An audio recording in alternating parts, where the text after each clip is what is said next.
es un error que es importante aclarar.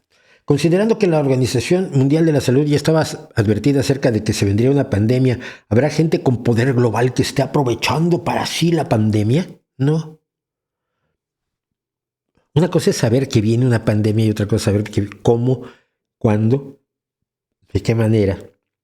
Es como yo te puedo decir que va a haber una erupción volcánica en algún lugar del círculo de fuego alrededor del Pacífico este año. Eso no es predecir exactamente. Sabes que va a ocurrir algo porque sabes que va a ocurrir. Y va a haber otra pandemia. Y nadie está siendo profeta cuando dice que después de la pandemia del SARS-CoV-2 que provoca la COVID-19, seguramente aparecerá otro virus. ¿Por qué? Porque así ha pasado a lo largo de toda la historia.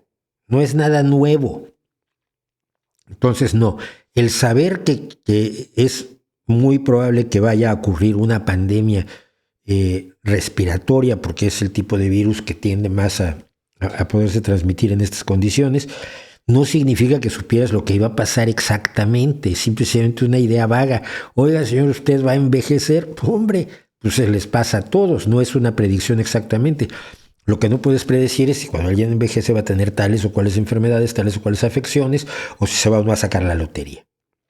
Entonces es así de vago. Lo que informó en su momento Bill Gates, que le habían informado a los virólogos y que la Organización Mundial de la Salud sabía y que todos los investigadores sabían, que es que en un momento dado, en cualquier momento puede presentarse otra pandemia. Y acuérdate que antes de esta estuvo la del SARS y antes de esa estuvo la de la gripe porcina, antes la gripe aviar. Se nos olvida que por aquí ya pasamos, que este camino ya lo transitamos. Entonces no se sabían las cosas al nivel de precisión que algunos fingen que se pueden saber.